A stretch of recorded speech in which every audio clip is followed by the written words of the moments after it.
fabled heat, where magic meets desire. Subscribe to ignite the fantasy. The bolt pierced my shoulder with a wet thunk, the impact jolting me backward. I'd smelled the assassin's old crossbow before I saw him, almond and iron, clinging to the roof of my mouth like spoiled wine. For a heartbeat, I considered letting the quarrel find its mark, Baron Tilhorn's pompous heart, but no. The old fool was my ticket into this den of silk-addicted vipers. I staggered, clutching the wound. Blood seeped through my fingers, warm and annoyingly human. By the light, you saved my life. Tilhorn squawked, dusting off his velvet coat like a ruffled pigeon. His jowls trembled as he gaped at the bolt protruding from my flesh. Idiot, the shot hadn't even grazed bone. I yanked the quarrel free, the barb tearing muscle with a slick, meaty sound. The crowd gasped. A woman fainted theatrically into a footman's arms. No cause for alarm, I said, grinning through the sting. My imp Grizzle chittered invisibly near my ear. Master bleeds pretty. Red suits you. I ignored him. Just a scratch. Now about your niece, Lenelope, was it? She dances. Tilhorn's panic melted into matchmaking fervor like a sylph. A credit to our lineage, he prattled on, oblivious to the blood dripping down my wrist. The wound was already knitting itself closed, another perk of my condition. Across the hall, Lenelope Tilhorn watched me, her fan fluttering like a trapped dove. Her eyes were the color of storm-bruised twilight, sharp beneath demure lashes, not the simpering noble girl I'd expected. Interesting. The Marquis Hibbeth cornered me by the champagne fountain, his entourage a wall of silk and suspicion. A bold move, Hibbeth purred, swirling his drink, taking a bolt for Tilhorn, almost heroic. I shrugged, careful to keep my borrowed cloak draped over the healing wound. I've survived worse, so I've heard. His gaze flicked to my gloved hand, the one hiding the scar where my pinky used to be. Rumors abound about your activities on Steelheart Island. Demons, they say. Lenelope materialized at my elbow, her perfume drowning out the champagne's saccharine stench. Lord Hibbeth, how lovely to see you. Her smile was poison candy. I've been dying to hear your thoughts on the new trade tariffs. She steered him away, her grip on my arm deceptively gentle. You're leaking, she murmured, nodding at the crimson droplets staining the marble. Charming, up close, her pulse fluttered at her throat, fast, not afraid, excited. Her fan tapped my chest. Try the balcony, less audience. Balcony doors shut behind us, muffling the orchestra's swell. Moonlight silvered Lenelope's curls as she unpinned her lace cuff. Let me see, I hesitated. She rolled her eyes. Please, I've stitched up my brothers after duels. This is barely a flesh wound. Her fingers brushed my collar, cool against my feverish skin. The wound had sealed, but the flesh beneath was still raw, the veins spiderweb black with half-formed demonic glyphs. Her breath hitched. You're not just a fraud, are you? She whispered. Something else. Grizzle materialized on the balustrade, his obsidian teeth glinting.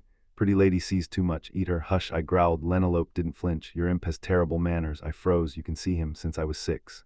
She pressed her handkerchief to my shoulder. Father says it's a curse. I call it insurance. The chapel bells tolled midnight. Orifadter Harris appeared in the doorway, his white robes glowing like a vengeful ghost. Baron Volchik. His smile was a scalpel. The Cathedral of the Endless Noon requests your presence. Lenelope stepped between us, her spine steel. He's my guest tonight, your eminence. Harris's gaze darkened. This doesn't concern you, girl. Oh, but it does. She laced her fingers through mine, a shocking electric gesture. You see, we're engaged. The lie hung in the air, sweet and deadly. Grizzle cackled. Master's screwed now. As I stood there, I couldn't help but think about the events that had led me to this moment. The memories of Steelheart Island still lingered, the smell of smoke and sweat clinging to my skin like a bad omen.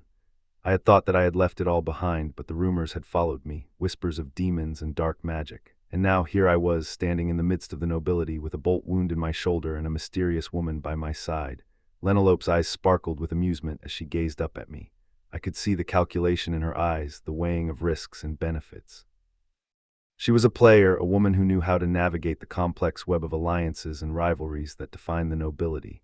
And I, with my dubious past and my demonic affiliations, was a wild card, a variable that she was eager to exploit. I smiled, feeling a sense of anticipation building within me.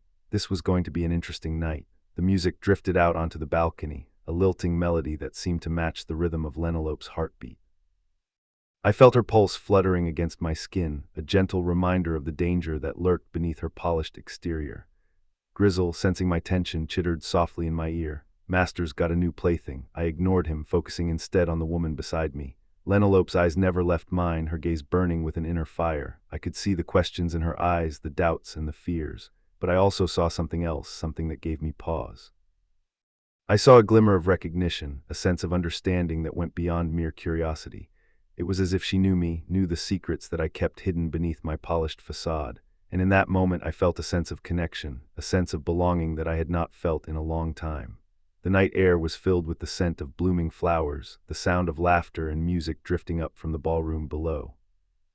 It was a night like any other, a night of politics and intrigue, of alliances and rivalries. But for me, it was something more. It was a night of discovery, a night of exploration. And as I stood there with Lenelope by my side, I knew that nothing would ever be the same again. The stars twinkled above us, a celestial map that seemed to guide us towards our destiny.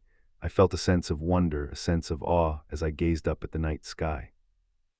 It was a reminder that there was more to life than the petty squabbles of the nobility, more to life than the darkness that lurked within me. And as I stood there with Lenelope's hand in mine, I knew that I was ready to face whatever lay ahead, ready to face the challenges that the future held. The music swelled, a crescendo of sound that seemed to match the beating of my heart. I felt alive, felt a sense of purpose that I had not felt in a long time. And as I looked into Lenelope's eyes, I knew that I was not alone. We were in this together, bound by a shared sense of destiny, a shared sense of purpose.